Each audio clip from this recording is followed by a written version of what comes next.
One of the reasons that a lot of people are dissatisfied or are unhappy in their relationships and in their marriages and in their families is that they ask too much from their spouse. And today I want to take a few minutes to explain to you why that's the case and why that's not a good idea, and what you can do in order to adjust your expectations to a more realistic level.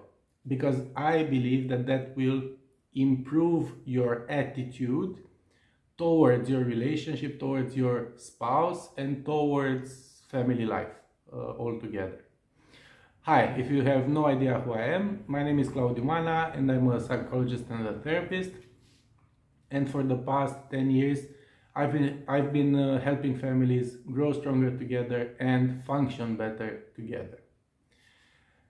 Now, to explain to you this whole thing about unreasonable expectations, I need to take a moment to tell you and to remind you that the way that we are living today in this modern world that we are living in is something that's organized in a pretty unnatural way, because for thousands or even tens of thousands of years, people have lived in communities, in close-knit communities.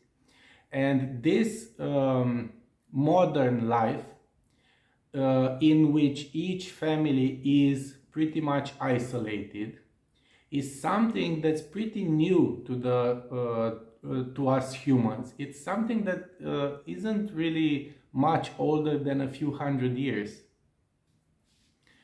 And this has several implications, because think about it like this: when you are living in a community kind of way, let's say that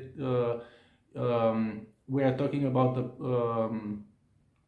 a primitive kind of people living in a tribe.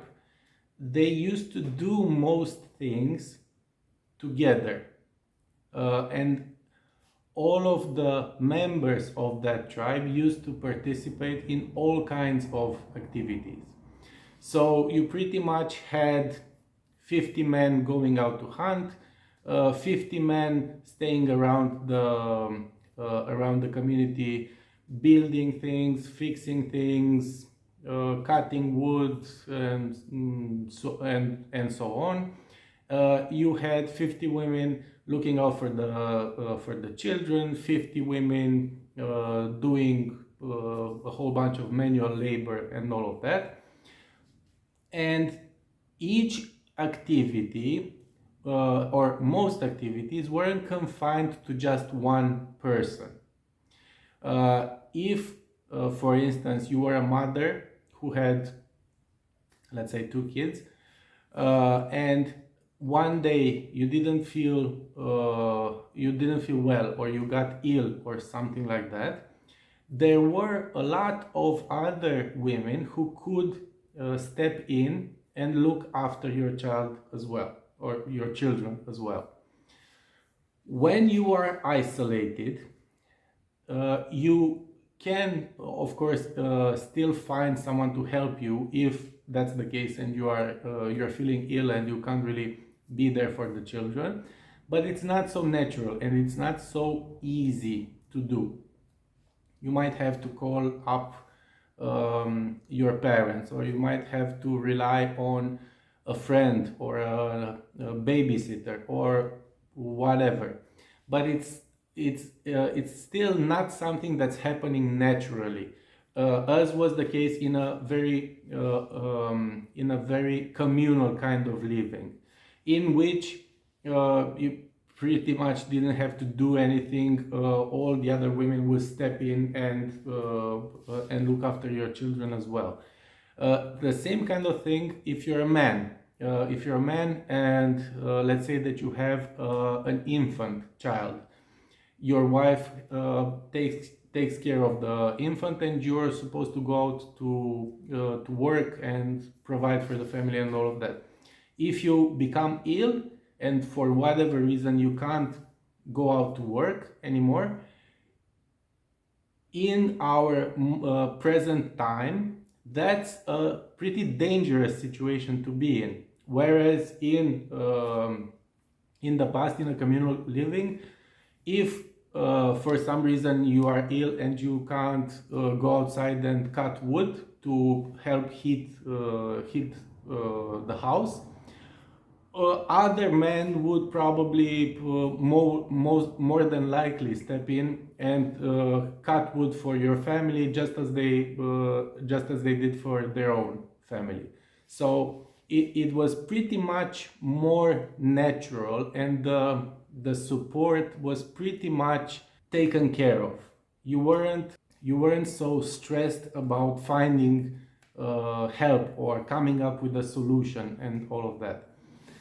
Now, the solution to these problems that we are facing as families living in this modern age is not so obvious right now. One solution would be going back to communal living, although I'm not completely convinced that that's a good idea. Another solution might be, I don't know, to wait for science to develop android butlers or something like that. That might be another solution. But no matter what solution we are going to come up with as a species, until that situation is resolved, what you can do in the short term and to have an immediate benefit for your family is to adjust your expectations when it comes to your spouse, and also when it has to do with yourself as well. Because in the communal type of living, the responsibility was shared by everyone. In our modern way of living, the responsibility rests solely on the shoulders of the husband and of the wife. And that actually means that you're supposed to do the work of 50 or 100 people.